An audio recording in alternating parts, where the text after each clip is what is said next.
Are we live? Is We this are live? we are well, we're visual now. Now people can see our ugly mugs. Uh Oh, great. Now they know where to come after us for and be mhm. like, gosh darn it, why didn't you bring up this movie and that show and that song? I am a Lighthouse fan, god damn it. Daughtry was my life and you took it away. But alrighty, folks, welcome to a special episode of Give Us the Launch Codes. I'm Tom. I'm Travis. We're trying out new different stuff just, to expand our repertoire of equipment and technology. So, for the first time in over 40 episodes, you get to see how ugly we will look. Yeah, I've been begging Tom to do a Zoom meet for a long time. But he always insists on coming over to hang out, which I understand. We like hanging out together. I always just think if we're gonna do this podcast thing serious, I think people would like to have an option to see our faces and what we look like, and Pretty much. uh, yeah. Tom Plus, has it's some also, background. but like you said too, it's good to have like other ways of recording just in case to open up the Mhm. possibilities and choices. I want to apologize for the messy background behind me. Maybe this will motivate me to actually clean that up in my office. The control room. Hmm. And I'm just sitting in my bed because when you have two boys, you kind of really got to lock yourself in a room. You really gotta lock yourself in a room because they're downstairs with the grandparents. But yeah, so for today's fun special episode, we thought we would have a little fun. We're going to talk about cartoon physics that we wish were real because we've all watched cartoons in our lives from some point on, and we've seen the wackiness of basically being indestructible as a cartoon character. Hmm.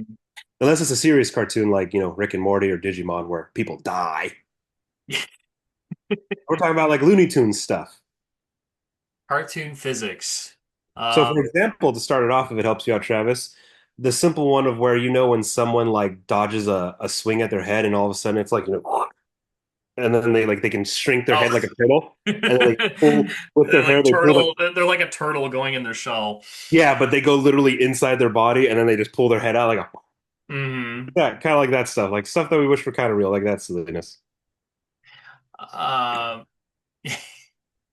when I think of cartoon physics, the first thing I think of is the trope where a person's about to fall, but they like stay in midair for a little bit when it like and then when it finally hits them that they're about to make a deadly drop, then they fall. Even I like love that. Finding Nemo did that. Usually Pixar isn't too crazy about like Looney Tunes-esque cartoon physics, but in Finding Nemo, there's a scene where they come out of the whale and they and Oh, Marlin and Dory look at each other. They're like suspended for like a second, and then they scream and fall down. I Uh, love how that physics is basically like, no, when the person consciously is aware, that's when gravity takes place. It even factors into a little bit into the Insomniac Spider-Man games for the PS4 and PS5 because there's like I mean I guess you could call it comic book physics or whatever, but it's like you could like punch people out in midair. You can do a special punch which launches them up, and then you can jump up and then like throw it like five or six punches, and then when you knock them out, you don't have to land on the ground. You can just like spin your web. This is especially important if you're dealing with like flying enemies. Oh yeah, yeah. Like flying enemies, and you could just like it's like you could punch somebody out and then you could just zip and then go to the next flying enemy and you never have to touch the ground throughout the entire fight. No, you're basically like pinballing between midair enemies and you never touch the ground. And it's like after 10 minutes, you finally land. Yeah, it's like that's not how gravity works, but this is fun. I'll take it. That is very superhero physics, like cartoons. It's almost comic book physics. It's like honestly, I think every Spider-Man game is like that, from the PS2 movie one all the way till now for the Insomniac ones. It's like, yeah, you can do like midair combo punches, zip around. When you're done, then you land on the ground, and then it's like all the enemies finally fall too. I love those. The comic book physics and cartoon physics are basically the same, where it's like, wait, what? That's not how that works.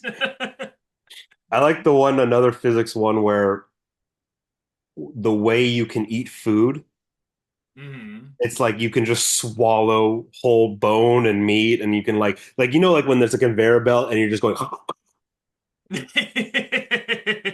And like a train of food is just going into your mouth and you just get a little fatter, but that's it. You're not chewing, you're just going on. You're Hmm. eating bone and like ice cream and burgers all in one like gulp and you're not even chewing. The physics of not chewing in cartoons always gets me. Uh, I love that crap. yeah. Uh, what do you got? Another one? I'm trying to think. Well, Looney Tunes is always famous for like you run through a wall and you just leave like it's like you can burst through a wall, but for some reason the shape of the hole that you create is like exactly it's not even the shape of the body that's like running because in all honesty you would be like actually very like hunched together like doing that. No, the shape is always like the arms and limbs are all spread out. And it's like that's not what you look like when you run. Like there's everything is wrong with that. It looks like a police sketch on the floor of a dead body. Yeah, yeah. And I love, don't you love too how the brick is, or like the outline of the brick, nothing's crumbled. It's like a perfect carved cutout. Like someone took a Mhm. like a really sharp blade and carved you out. Like no brick really got crumbled or anything. It's just a cut. Not even a blade, like a lightsaber, you know? Yeah, yeah. The lightsaber is like a perfect cutout. It's all clean and everything, and everyone always looks through your cutout. Hmm. Oh, here's a fun one I like. When a cartoon character gets trampled, they all of a sudden turn into a pancake. Like when they get run over and they don't die, they're literally just a pancake flat, and they're just like, and when they come up, they're like as thin as a board. And a buddy of theirs will come up to their finger and go like Hmm. and blow them up, and they turn like a Like a balloon, balloon. and then they fly off, and then they land. They're just like this. Oh, thank you. Like no internal bleeding, no hemorrhaging, No no broken goopiness. bones. Like everything just inflates back, no brain damage, nothing, and they're just like this. No. Oh, thank you. Ooh, like they're just dusty. Um, I think of that Big Bang Theory um, joke about like if Superman really did try to catch Lois Oh, Lane, the she'd be cut way in half. Yeah, yeah, she would like segment into three pieces because like the velocity of her fall. with the velocity of him flying straight up at Yeah. her. And you know what I love about that? When Penny's like, "Oh, I know Superman can't really fly." I like Sheldon's like this. Well, no. Let's just assume he does. Like Sheldon's like this. No, he can fly. That's actually humanly possible. I'm talking about her catching her. I don't give a damn about the flying. I love when he breaks that down. Which which is like okay. I mean, Penny does have a better point, which is like you're talking about somebody who can fly. So like we're already speaking about impossibilities here. If he can fly, surely he has some sort of conceivable way to avoid chopping Lois Lane up when he catches her. I Like think like well, I think you're right because I think someone actually broke down like how Superman should have caught her.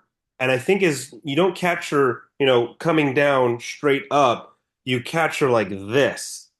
Like catch her from the side. oh I yeah. think that's what it is. Like you don't actually go like that because that would actually injure her because he's indestructible. So he won't feel anything. He'll just cut through her. Like you're Hmm. actually supposed to catch her, go down, I think, with her velocity and then scoop up. Like to like gradually like basically equalize both Superman and Lois's velocity impact. It's just a and then a scoop up. Yeah, it's like how Spider-Man's supposed to catch people. Yeah, Um, not just uh, stringing them with the whiplash. Unless their name is Gwen Stacy. Oh He yeah. probably learned from Gwen Stacy. It's like, yeah, Hor- no, no, no. The web, don't use the webs. Don't grab their leg. That snapping effect is no, it's not Horrible going to movie. work out very well. What a horrible movie, but a great sequence for her death. I'm not talking about the movie. I'm talking about Oh yeah. issue 122, the OG, where it was Norman Osborn, not Harry Osborn, that threw her off the bridge, not a fucking clock tower. Harry Osborn, I think we saw the Joker actually with that performance. But yeah, no, that's right. Because you're right, the way superheroes catch people, it's not the classic like, here you go, gotcha. It's supposed to Like you match in, and the webbing thing is supposed to be Spider-Man just actually made spider webs and nets. That's how he like in Spider-Man 2 with Tobey Maguire when he was throwing people off the train. You just make nets. That's how you Yep. catch people. Let the nets do the work, and they'll like gradually go in, and like they'll be fine. Because Whiplash, you can die from that shit. Yeah. Yeah, no, like it's funny in the Insomniac games, you can fight thugs on rooftops, and you can throw them off of throw them off the rooftops and win the fight. There's just like if you actually look at the fall, there's always some web that comes out of them and sticks them to the wall, I just heard, so yeah, you didn't kill them. I heard it. I heard that like gamers really tried to kill people, and Insomniac like, no, we already know how people are. No one's dying. And It's like I Spider-Man, don't know how that trap got there. you know what's funny? In the Spider-Man 2 PS2 game, you can kill people. Like when you throw them off the roof, they just literally fly away. I like how they caught on. Like Spider-Man doesn't kill. We swear to God. They probably It's didn't like, know how to wait, animate that, like it's like remember how Rich Evans and from previous recorded would make fun of the Dark Knight, the Arkham Knight when the tank gun would be like shooting, like it actually shoot a chain gun at everything else, but when you just happen to aim at someone, it's a rubber bullet out of nowhere. Like and like you're trying to kill people, but it's all just rubber bullets, like Or automatic. like if you run somebody over, it's like some sort of you see some like lightning bolts, Yeah, like they're hitting some sort of field around your car. You're not hitting the car, they're just being bounced out of the way by like some special force field or whatever. And it's like, okay, realistically, Batman would drive and do combat in his Batmobile in a way that would avoid any of that happening in the first place. oh Like god, if you know, there's too many people around, he just wouldn't shoot. He I don't wouldn't shoot. He'd be like, ah, damn it. I gotta figure think. out some other way to save Yeah, like real Batman wouldn't even have rubber bullets because you could kill someone with a rubber bullet at you that point. can. And like cops have like riot police have killed people with non-lethal ammunition before. It's like a baseball. You throw it pretty hard, you're gonna send someone to the hospital in the morgue. Here I got to. Speaking of bullets, here's a cartoon physics one. Whenever anyone gets shot after like drinking like a beverage and they get shot up like Swiss cheese, it just leaks out. The beverage leaks out. Like whenever Yosemite Sam would down a beer, like he'd get shot at, and then he just looks out, and it's just nothing but freaking alcohol. Or like, oh, or even better yet, when Daffy Duck would be like duck season, rabbit season, duck season, fire, and the shotgun just blows his face Yeah. behind his head, and he just Mhm. rotates his beak back into place. Okay, piece of cartoon physics that has infiltrated live action for decades, especially in action movies. Uh-huh. Um, when people like fight, um, and then you just knock somebody out. Like all Oh, you have to do is just punch somebody in the face really hard. They fall over. They're probably not dead, especially if it's like a character that's not supposed to kill people. But they are like knocked out cold. And in real life, if that happens to somebody, like that's a concussion. they're dead, maybe. They could be dead. Like you don't know. Like that's treated as like a massive emergency. Like if you see that in boxing or like in football and someone gets knocked out cold, like they are unconscious, From a head hit. From a head hit, yeah. they get the medics out right away. Like Oh, that they're they're getting going to the stopped. hospital right He then and airlifts the there. person out, and they literally have him on observation for like the rest of the week. Yeah, and like You could die. and it's treated, yeah, it's treated as like, it's not treated as, oh, they'll sleep it off. No, you're not They'll supposed to. wake up and they'll be fine. Well, you know what they say with concussions? If you go to bed with a concussion, you will die. Like you will most likely die. Yeah, You know what? I like how you said that, like the cartoon physics of a head hit, not a body hit, obviously, but some kind of blow to the head. In yep, cartoon physics, you just go like a like, and then you knock out. But in real life, it's like, no, Rip Wheeler from Yellowstone is dead. Like he is straight up dead with the amount of dude. You know how many hits that guy Rip has taken with a rock? yeah. Like, and he's alive. Like the amount of like fist fights in like really specifically right now modern television where it's like a clock to the face or a chair to the back of the head. You know what I Mhm. mean? Or like the pistol, like the butt of your rifle, and you kick someone in the head. I think of In like when reality, that Batman. person is yeah, but in reality, most likely that person is actually dead. Yeah. Like a head blow with anything at a right, like not like a slap in the back of the head, but like a good solid hit here, here, and like even the front. You're just most likely like yeah, you're dead. You killed someone. Like they might not be dead immediately, but they'll die of they'll probably succumb to their injuries when they go to the hospital later. So Yeah, I, that's what I that. always think of that when I see Batman beating the ever living shit out of thugs. And yeah, and it's like, he has, depending on how he's drawn or depicted, like he probably has like armor plating on his gloves. It's But brass it's knuckles. like, oh, punching, it's not using a blade, it's not a weapon, it's not lethal. Not lethal. Batman's not killing anybody. And like I play the Arkham games, and I always feel a little bad for the guys I beat up because I'm thinking like, are they okay? Like, and No, it's the they're sound dead. effects too, like bam, bam. Like they're very like they use really good sound effects to where you feel like you're genuinely hurting people. No, in the Arkham games, that Batman's killing people. Like with the way he hits them in the head. Like he's what's It's that even one? Remember that one finishing combo where you can get your foot like with their head and you throw it into the ground like the cement? Yeah, like yes, dead. That guy is dead. yeah, that guy, yeah. Or it's even worse when you do interrogations like in Arkham City where you sneak up behind a guy and then you tell them like you better answer my question or I will hurt you, and the guy like confesses to the special information or whatever, and then Batman knocks him out anyway. I'm like, God, Batman's such a dick. I feel horrible. It's like dude, he talked. Like, dude, Yeah. why did you hit him? He talked. Hey, What were speaking you of gonna do if they didn't talk? Were you actually gonna murder that Batman? all right, let's have a little more fun than with video game physics and like that because you're bringing up Arkham. You know, one that's kind of bleed into everyone accepting it for like what it is, even though in real life you're like actually done. Any first person shooter game, one bullet, it's like, oh no, I'm fine. I'm still powering through it. It's like, you know what? I would love a Call of Duty game to have a difficulty called real life. Or one bullet, unless it's like below anywhere below your like chest, you're just holding on with one hand and you're like hip firing for the rest of the game.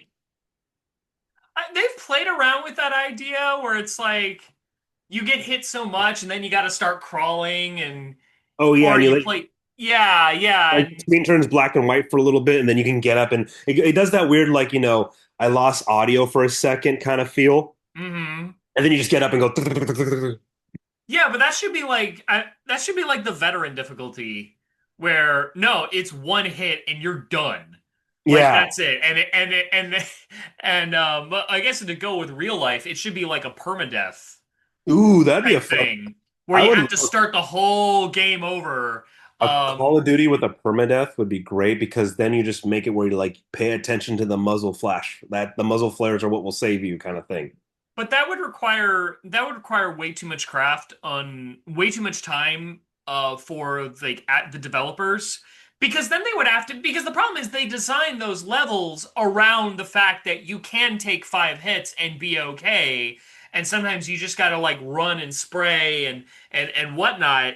It is like counting on you to be reckless, so suddenly you actually have to design levels that you can beat with some tact, but like they have to be beatable with the Yeah. rule of like one hit, you're done.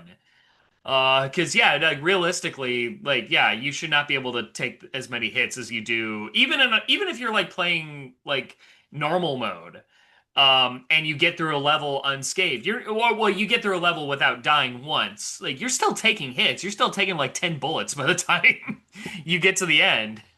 This isn't Halo. You're not in the, the Mjolnir armor where you have an energy shield Yeah, it makes sense for Halo because you're at least like armored to the teeth. But and you're a um, super soldier, so it's like he can take at least 5 plasma rounds at least. He's got armor and a shield, guys. Like that's why Halo's more realistic. Uh makes you value the idea of a health meter. Okay, um, yeah. which I like Call of Duty how did away with, but they like, brought it back for World War II Call of Duty. oh, Like really? Call of Duty that was just called WW2. Yeah. They brought back the health meter, and that actually made it better because your squad you were with for the whole story, one was your grenade refiller, one was your ammo refiller, and one was your medic. And so once you took a pack for them, you had to wait like about, 2.5 in-game minutes to get it again. But like at least that's more realistic of a gameplay where it's like, oh, your squad that you're with through the whole story has certain things to help you with. It's a cooldown meter, but that's where you get your health pack from because you have a health bar. And like, oh, it makes sense. You call on your medic, he comes and quickly, stabs you with the morphine, and you're back in the fight. At least that's nice. I like that Yeah. they did that. I think they took away the health bar for the Xbox 360 Call of Duty 2. Mm. Because Big Red 1 for the PS2 and Xbox and GameCube had the health meter, Big Red 1. But Call of Duty 2 didn't, and then Call of Duty 3 for sure, then like that was it. No more. No more health bars until World War II. Was it but did the health bar, I mean, you called it like a cooldown meter. That's basically like regenerating health, right? No, no, no. The cooldown meter to get another health pack. Oh, okay. So in Call of Duty World War II for the PS4 and for the Xbox, I think it was one and the Yep, PC, it you would had a be. health bar and you took hits because they actually made it. It's not a bad game, shitty storyline, but the gameplay was great. And when you were getting low on health, you called on your medic guy to throw you a health pack, and then you put him, morphine inside you, and then you get not a whole health bar, but like a little chunk back. Okay. And Uh, your health doesn't like regenerate at all. It's not No, like, unless have I heard from developers and from it's unless you're on the easy difficulty, it regenerates slowly. hmm. Every other difficulty is you have to get the health back, and the higher the difficulty level, the smaller amount of health is revived with that health pack. Okay. All right. Yeah, because I kind of like the idea of like when you have like a health meter and you just lose health and it stays that way until you find a pack or something because Because it makes you play differently. it changes your strategy. Yeah, I love it. Yeah, you're right. It makes you play like when you play Dark Souls. Oh God, yeah, you're watching that health meter like, you know what? They need more health meters back in video games, especially first person shooters. Just have the health meter. We love it. We love a health bar. Doom does that, right? Yeah. Yes. Doom all every Doom game does actually. Because it's the your shield is the green icon and the blue little like vase bottles of liquid blue liquid is your health. Okay, yeah. And you're definitely playing differently when that shit gets low. Oh my God, you're like collect, collect, collect, kill, kill, kill, run. That's Mhm. what I like about Doom. What's another? It's a good cartoon physic that Oh, we. you know what I always found funny? Just the simple physics, because it's just stupid, but it's hilarious when a really attractive woman walks by and the eyes literally go out like 50 feet and the tongue hits the floor. And then someone will get their ear to roll it back in. Like it's a crank. Just, okay, I'm I good. forgot about the ear bit. But yeah, your eyes pop out. You're. And they crank it back though, like that's always been funny. Just the physics of, oh wait, hold on, let me. It's like a drawbridge. I like how everyone has Gene Simmons tongues. Just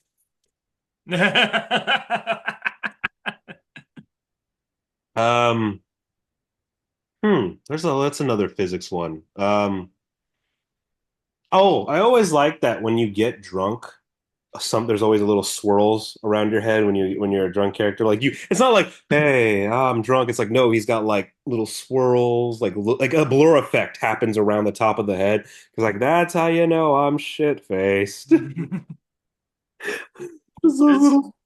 remember we were in drama and one of our students, it was our very first show, the not the scary one, the one we did the month like in September in Oh, your oh, senior oh. year. And Coffee shop one, Fortune Coffee. yeah, and the uh one of our classmates, his name was Max. Oh, He had to act drunk, and he had to be taught how to act drunk, and the key is, and I see like actors like in professional stuff, sometimes like go over the top with this. It's like, no, no, no. The thing about doing drunk acting is that you're trying to act like you're not drunk. Do your best. The key to acting drunk is try not to be. Yeah. It's like you're not trying, you're not deliberately stumbling over everything or having totally erratic behavior. You're actually trying to keep it together, but you can't. Yeah, don't do what Robert Shaw did and get completely shit-faced plastered while delivering a monologue about the bomb. Remember that from Jaws? Wait, what was that? Jaws? The scene in Jaws when he's talking about the Indianapolis. Robert Shaw's the actor, right? The I the think the, so, the captain. yeah. The captain. The behind the scenes was he got plastered shit faced. Like he got so hammered before that shot was taken. He looked at Spielberg and said, "You get one take." Delivered that monologue about the Indianapolis sinking and the sharks and the scar and the not wearing a life vest again about dropping the bomb. That's a one take thing because he was that drunk. Oh, wow. And now just imagine like being an actor and getting drunk on a like being an actor now on a Steven Spielberg production and getting shit faced on set. Like, He learned his lesson. He's like, nope, nope, I want multiple takes. nope. I know that actors do it differently now though with the drunk thing. Like Michael Fassbender in 12 Years a Slave, he actually had someone just get a brush, dip it in bourbon, and just stroke his beard. So the aroma did the work, not actually consuming bourbon. He Oh. would like have someone paint his beard with bourbon. His little goatee he had in that movie. Hmm. The aroma does the trick after, obviously so many takes, you're gonna feel it somewhat to a degree, but then the effect also goes onto your co-stars because they'll smell it on you too and be like, whoa, is he drunk? Like Yeah. what? And you're just like, I'm just breathing in bourbon fumes right now. So there actually are better ways to act drunk too if you can't act it. There's a little tip so you don't have to drink it. You could just paint it on your facial hair. You can get a little, yeah, you can get a little bit of the effect, but not so much that it's going to destabilize your entire set. Ah, it's like a Tom Hanks for like just like in what was it? A Bridge of Spies got plastered for that one courtroom scene. It's like Spielberg's like, damn it, not again. Well, he could just like fire that guy, be like, "Bitch, I can have another actor in here tomorrow, I am Spielberg, damn it. and I will reshoot all the scenes you were in because I know which ones, and I know exactly how we'll shoot those, and I will pay to get those permits and actors back because I got money, bitch." Motherfucker, I made the alien spaceship. I will send you off planet. Oh gosh.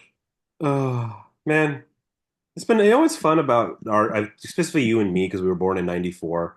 We really were got to witness live too, not like rewatching it, but live the golden age of cartoons and how they played with the anatomy of people in cartoons and like the way you can like bend people, stretch them, how you can like make them do all these weird things because it's animated, but they pushed it to the limit. Like when you looked Mhm. at even Jimmy Neutron was computer animated, like the crazy stuff they would do with their like these kids and how it's like, no, he should be dead. Like he's in the hospital. He fell like 60 stories. And all the kids in Jimmy Neutron, all the people in Jimmy Neutron were just anatomically weird. Oh, dude, I love how they drew Carl. He's just a balloon. He's just a balloon with arms and legs. And then Sheen has that oversized, like upside down trapezoid head. Hmm. And he's best part about Sheen, cartoon physics, how he was able to stuff whole toys in his nose. Like that's a cartoon physics. Remember when like in a classroom scene in a cartoon, someone was able to get like 10 pencils in their nose, and it's like Uh, some large totally like this, hey, what's up, every guy? What's up, everybody? It's like, dude, you what? it always off-put me, maybe less so now, but like there's like certain cartoons where it's just like the characters are drawn in such a way where I'm like, people don't look like this. And I think in Jimmy Neutron it was more off-putting for me because it was early 2000s 3D animation. Well, it's computer animated, so it's So like definitely everything looked like like shiny plastic. Well, and I like how you said that when it comes to cartoons, how a human would be drawn differently. Like The Simpsons, it's like, yeah, people physically look like that. Hmm. Like Chief Wiggum. We know a lot of guys who look like Chief Wiggum, Homer, Skinner, Moe, the bus driver, I forget his name, but like there's some cartoons where it's okay, Rick and Morty, perfect example. People Hmm. look like that. The eyes are weirder for sure, but the structural physicality of the body, a lot of people look like those characters from Rick and Morty. Hmm. There are some cartoons that take it like super extreme, like, whoa. Yeah, like Ed, and Eddie, I couldn't get Oh into that. yes. I couldn't get into Ed, and Eddie because I didn't like how they were drawn. I'm sorry. It's like Hey, I don't don't fuck you with that art style, bro. perfect example of cartoon physics though. When Eddie would run, his tongue is like a tail and it's like 10 feet back, just wiggling in the air, like Yeah, yeah. Just just some of that shit I didn't fuck with I love as a cartoons kid. where the feet are super tiny compared to the body, like Ed, Ed and Eddie was. Well, most of the time it's always like the heads are like, especially nowadays, like the heads are bobbleheads. Yeah. Um and to where like the joke I would make would be like if someone put their hand on somebody's back, like a pat in the back, or like especially if it's like kind of at the base of their neck, the hand encompasses like both sides of their shoulders. Oh, the one hand, yeah. Because like their torso, their chest width is like that small compared to the rest of their head. And you're like, what? It's like you can just like yeah, it's like you can just like squeeze their shoulders from either side. Yeah. Uh, Oh, that's great. Well, I don't know about you, but for me, that was a fun episode right there. Oh, wait, what's your favorite cartoon since we've been talking about cartoon physics? What was your favorite overall cartoon from childhood? Because I know we're older now, so we have a different preference. But from childhood, what was your favorite cartoon of all time? See, I was confined I was confined by parental law to PBS, because PBS wasn't trying to sell me toys, because there were no commercial breaks. Oh, propaganda. You were in the propaganda free world. Yeah, I was in propaganda land my whole childhood. So, cartoons, I was is around elementary school, entering like mid elementary school, I was very into Cyber Chase. That's a good show. Because that I've was like always the closest PBS had to something with like action, a legit villain, and some sense of peril. Like was it Christopher even Lloyd though the was the show was villain, right? trying to teach me math. No, yeah, but hey, Christopher Lloyd the villain? Christopher, Yep, he was yeah. the hacker. Not hacker, the The- hacker. He will correct you on that.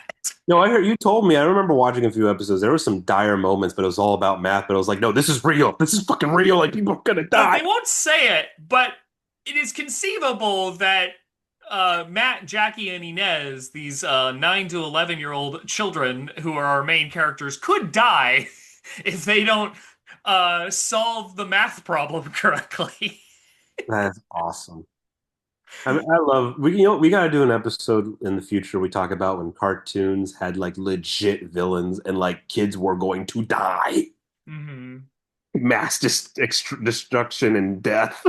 Yeah, yeah. Cyber Chase was a favorite growing up. I feel like later in life, Arthur is the one I appreciate more. Oh God, yeah, Arthur was really. Yeah, I appreciate Arthur a lot. Arthur, it's something that a lot of because when you watch enough cartoons, whether it's like Caillou, which is now a pejorative meme, or like Clifford the Big Red Dog.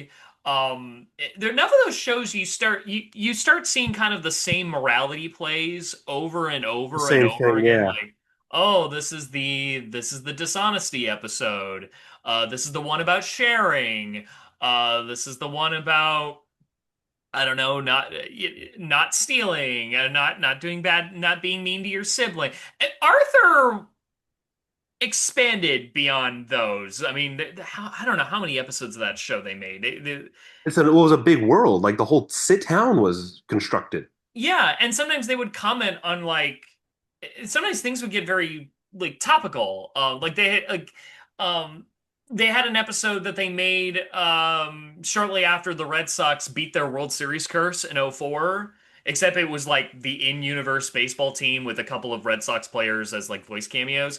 Yeah. But it was like Buster thinking that because somehow he was able to attend some of those games. I don't know how much money his family had that he could go to like World Series games, but he was like the games I go to they lose. But the games I don't go to they win or something like that. And he's worried he's like cursing his team. Because baseball is that superstitious. It's very anyone can connect with that if they're a baseball fan. Yeah, and like I know they had their own in-universe version of Harry Potter. They predicted the Brony phenomenon way before that happened. It was like an episode where like Arthur started getting into this like little kids show that his sister would watch. It was called Love Ducks. And then and he got into it, even though like he should be watching like the superhero stuff like Bionic Bunny or Dark Bunny.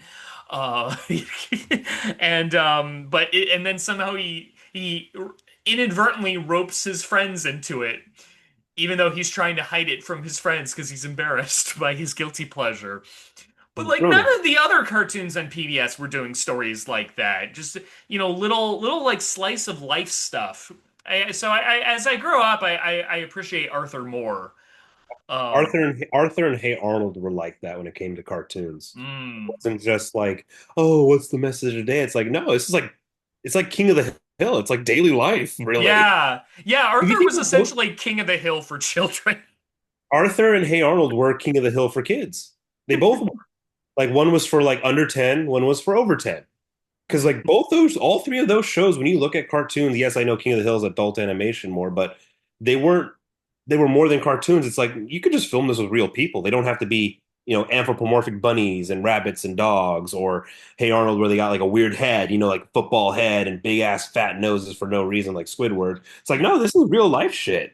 This is daily life stuff. There's no moral of the story. It's just, hey, what happened? Oh, I lost my shoe. Oh, okay. We move on. Like, oh, hey, the new shop opened up. My grandpa gave me $5 to go get a cheeseburger. Ooh, I like cheeseburgers too. That's it. That's all it was. I love those. Hey, I love that. Yeah, hey, Earl, I love that. And Arthur's good. Arthur's a good one. Yeah. All right, what's yours? For me as a kid, for sure, Digimon. Oh, yeah. I like basically everyone makes a joke, but yeah, Digimon and Pokemon are the same, but Digimon had teeth. Like Mhm. going to die. Worlds were going to fall into darkness and hell. Like stakes were on the line with Digimon. Like okay, in Pokemon, when one Pokemon defeated the other, it just passed out and you just went into the Pokeball to heal. And the trainer would be like this, oh, you did a good job, good for you, and all that. No, in Digimon, if another Digimon defeated another one, they sucked up their soul. Like their digital code. They literally just like sucked up their digital soul. It's brutal, man. It's like I just think of that from that one Lonely Island song. Welcome to the real world, jackass. Literally, like they were killing each other. Like they were actually killing each other in Digimon. People were dying. There was like a 9/11 event in Tokyo at one point. Yeah, because like the main bad guy, I forget his name, he was basically Discount Dracula, was able to digitize into the real world. And like he literally lays half of Tokyo into rubble. They literally had 9/11 before 9/11. It was insane. There was 4 seasons of Digimon. First one that everyone obviously knows. The second one, the thing with how they digivolve was like little shell trophies. The third one was actual video game cards on like a card reader strip, and then the fourth one they got to turn into Digimon themselves. I think there was like Tamers, Masters. I think Hackers might have been one of them, and then there was Digidestin, Tamers, Masters, and then you just turned into like Legends. That's what they called the fourth one because you got to turn into them. All of them are great. Like these were kids killing animals. It was intense. And then remember I think in one episode we talked about the movie, remember? I And said I may or may not have cut some of that out because it was a massive tangent that prevented the actual episode from starting. I gotta buy that on Blu-ray and I gotta get you to come over here and watch it. The movie. It's so good. Such a good movie. Oh my God. When I got older though, definitely Justice League. Okay, yeah. Ultimately. Like I watched One Piece, I watched Dragon Ball, I watched Megas XLR, and obviously Teen Titan was a phenomenal show, but like Justice League and Justice League Unlimited were the greatest, is probably the two greatest animated shows ever made. Yeah, I discovered those kind of entering my teenage years. I don't know if I'd call that childhood, but it was kind of like, oh, this is the childhood I missed. Yeah, you were right behind me because I watched that when I was like 9, 10, like that. I was watching it live on Toonami. But it holds up for anyone. If you're just a superhero fan, like you can watch that as a 40-year-old adult and be like, "Oh shit." Like, Yeah, "Oh shit." no, that stuff is good. Good stuff. Ugh, Uh, I love cartoons. I hope I hope like Rick and Morty keeps going on. That's a good cartoon that's holding strong. mhm. Rick and Morty, Venture Bros, when you ever get a chance, you got to watch that cartoon. Oh,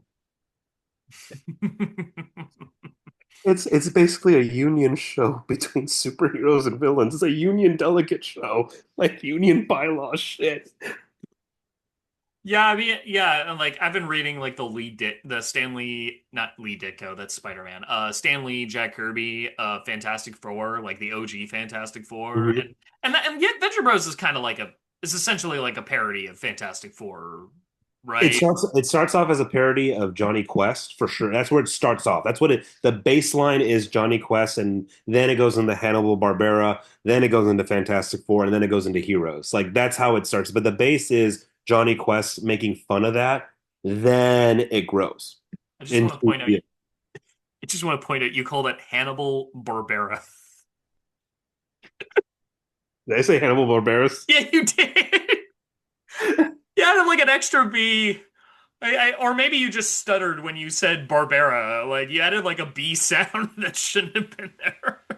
But that's what it's making fun of Venture Bros. Basically saying, hey, if there was a kid adventurer, it actually would suck. This kid would be like doing drugs to cure his PTSD because like his dad's a fucking maniac, killing people, and like he's doing drugs and he's repressed because he had no maternal figure in his life, so he has no idea how to talk to women, and he's actually like a very dangerous pervert and creepy. Oh yeah, it's a dark show, but it's funny. Wait till you see what they do with Scooby Doo. Oh, you saw what they did with Scooby Doo. I showed you Yeah, that you one. showed me that one. Fred is like a hardcore alt-right Christian. Daphne is like a very like predatorial lesbian. And no, Velma, sorry, Velma. Velma, Velma Velma, is a yeah. predatory lesbian, and Daphne is literally 16. Like she's literally 16. Oh, when you see what they do with the Fantastic Four, it's gonna piss you off because they literally like these guys hate Fantastic Four. Like the thing is basically Lenny from Mice and Men. Oh, it's so bad. It's so bad. Like they literally give him like the horrific dialogue of like ha ha ha ya he. Like that's how he talks, the thing. Oh. Oh, Oh. it's worse. It's so bad. So just watch it. And Mr. Fantastic is like an actual like misogynistic douchebag who like beats his wife.